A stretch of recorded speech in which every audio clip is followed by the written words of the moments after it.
you know. A lot of people are not into politics, you know, but sometimes we're forced, right?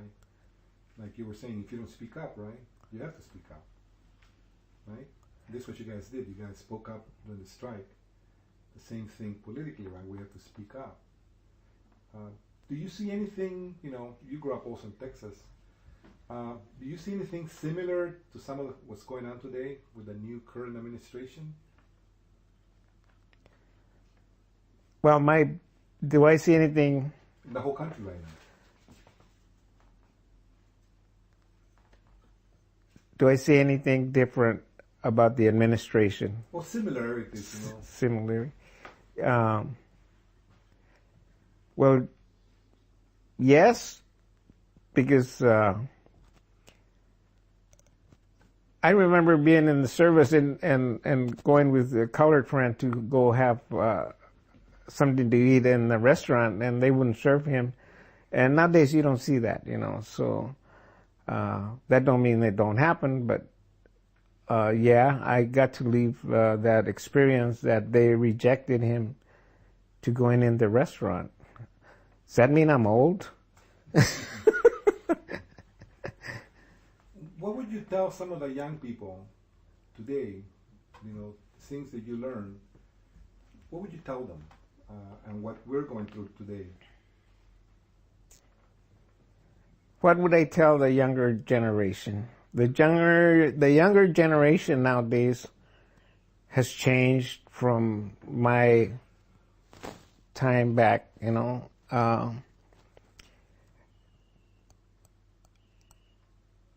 I guess my recommendation would be to make a priority list, because if you don't secure your own self for your future, nobody else is going to do it for you. And if you want to strive in life, you got to stay alive. So you need to work hard for it, set aside for it, so you can relax and enjoy it. Otherwise, you're not going to get a chance to enjoy quality time in your olden, golden years. Ask me. What do you do now? What do I do now? Some people tell me I'm like a melon because I'm a honeydew. But women rule. Do you do any volunteer work? Do I do any volunteer work? No, I don't. I spend a lot of time. I have a big house, big yard out in the back, and my honeydew job don't give me the time to volunteer. Plus, I have a bum back, so I can't work. You think you would do anything different if you have to do it again? Do I think I would do anything different?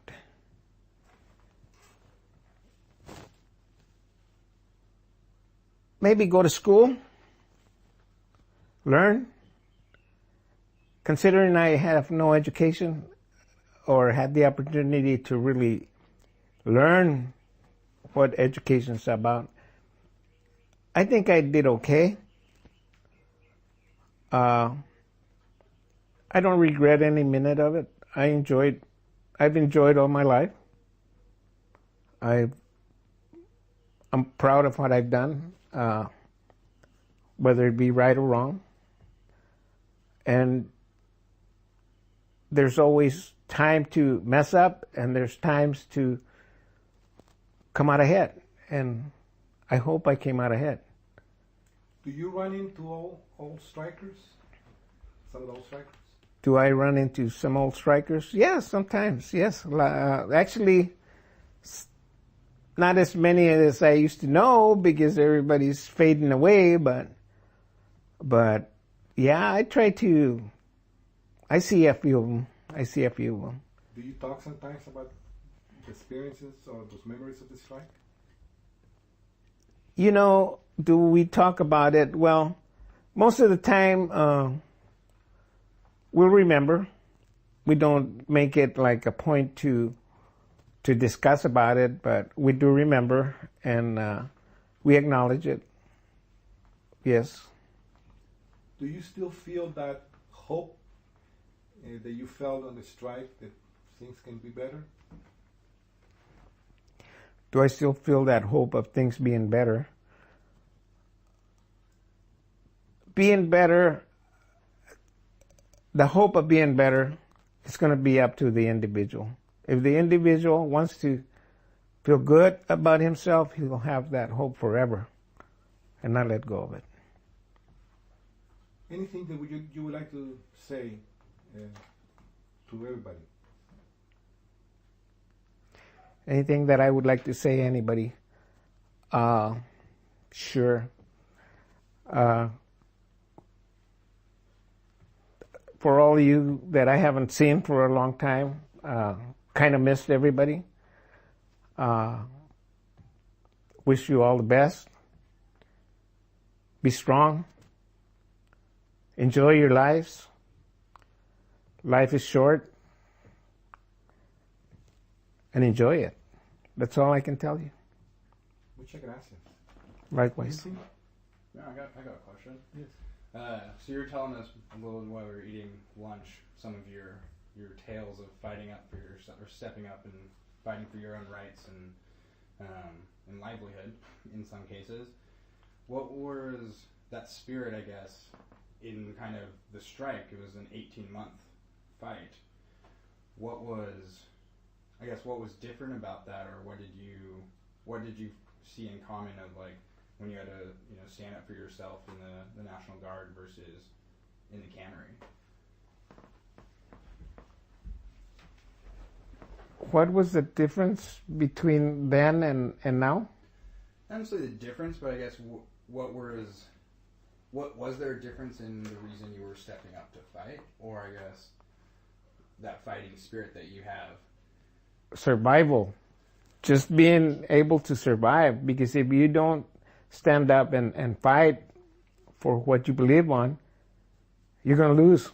You're going to lose, and nobody wants to lose.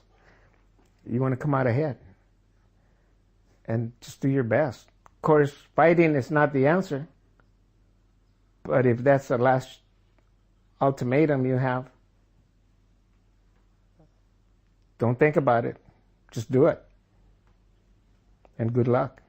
I have one to Yes. piggyback off that. So you mentioned that you're not political, but why did you get so involved, and like what fueled you to get so involved, even though you don't consider yourself political? Why do I say I'm not political? Well, like, why you don't like? If you're not political, why did you get involved and support the strike? Yeah. Like what? Because that's my educational, not knowing, you know what I mean? Like your friends, Really don't know how to determine the political way of looking at it or the non-political way of being, I don't know. was it your friends, like fighting for your friends, or like For my family, for your family? fighting for the ones you love.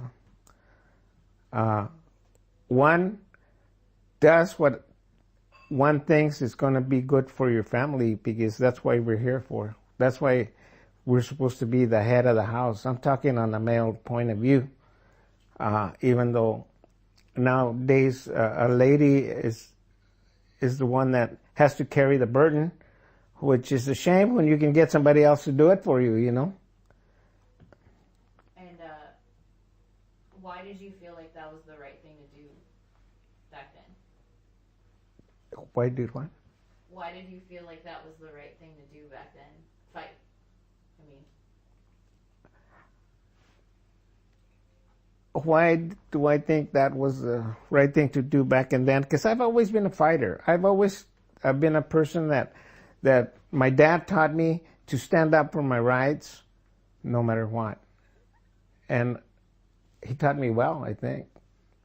I hope. Good thing I didn't go in jail or anything like that, but I think I think I learned a lot